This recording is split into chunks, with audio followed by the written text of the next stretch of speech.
One here at SBR Forum Videos. I'm Peter Loshak. This is Inside the Lines, and we are talking with Joe Duffy from OffshoreInsiders.com, previewing a handful of games. Right now, we're going to talk about the big Monday night game, Florida State and Pitt. Joe Duffy, thanks for being with us today. Thank you, Peter, for having me. It was a blast last year, and I hope we do this for many years to come. Oh, I'm very excited. I'm so excited. Week one, it's so awesome. But lines like these, I think this is going to be a pass for me. Florida State minus 10 at Pitt, totals 49. Both these lines could get backdoored or could go either way. I'm very interested to see what you have to say about it. Before we get into it, tell us a little bit about OffshoreInsiders.com.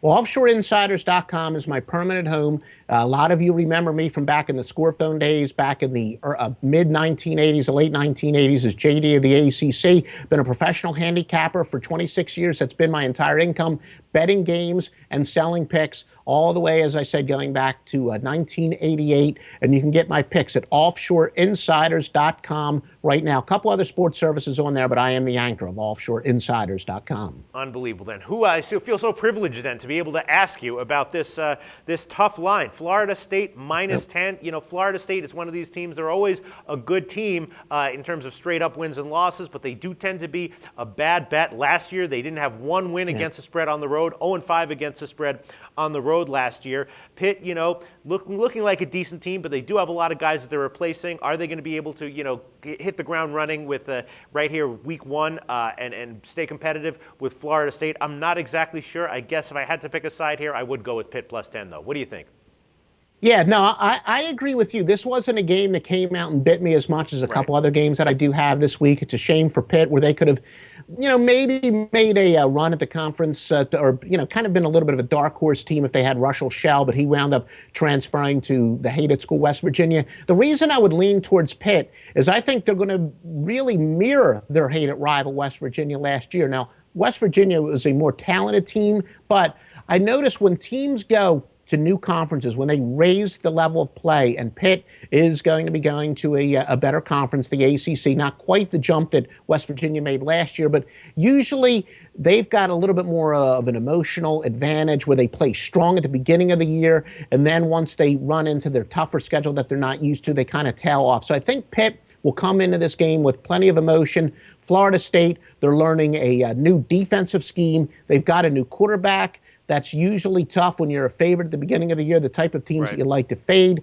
Pittsburgh has some talent back on defense. However, the one reason that Pitt didn't come out and scream at me is the Noles have a very strong 1-2 punch with James Wilder Jr. I remember watching his dad play with Tampa Bay, and I think he played with Detroit, but he's a heck of a running back, and he and Devontae Freeman make a nice 1-2 punch. So what I'm more worried about is if Florida State could wear them down. So probably the best play here would be Pitt against the first half line, but I am a little bit worried as far as taking Pitt for the whole game because Florida State looks like they have the personnel where they could really wear down that Florida State could wear down Pittsburgh. Right, that's exactly how I feel this game is. It definitely has that feel where you could like bet Pitt and it might be even, you know, tied halfway into the third quarter, and then it feels like Florida State actually winds up getting like a backdoor cover as a double-digit favorite, you know, getting like a late touchdown, and all of a sudden, you know, they win by 12 or 15 when it seemed like it was, you know, a dead even game for most of the game. You do tend to see that a lot in college football, and I'm worried that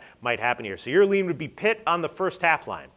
Yeah, Pitt on the first half line. I think the emotion will carry them, and we'll see. I'm a little bit worried Tom Savage. I remember when he was at Rutgers, one of those feast or famine guys. He can make plays, but he can also make mistakes. Now he's, you know, got more experience under his belt. He's a couple years older. But I also like to use that term, predictably unpredictable. A quarterback like that, generally it's a good idea to take the underdog because he can be spectacular in a game. And then just when you think he's really going over the hump, that's when he can throw 3 or 4 interceptions as a favorite. But in a situation like this, he's a predictably unpredictable quarterback, and it's always good to take the points in a situation like that. Yeah, this one's tough. I mean, remember what happened with Pitt last year. They started off the year so terribly, and then they were actually a great bet after those first couple of weeks, after those, you know, 2 shameful losses. But I like it a lot. Pitt in the first half. Thanks so much, Joe Duffy from OffshoreInsiders.com.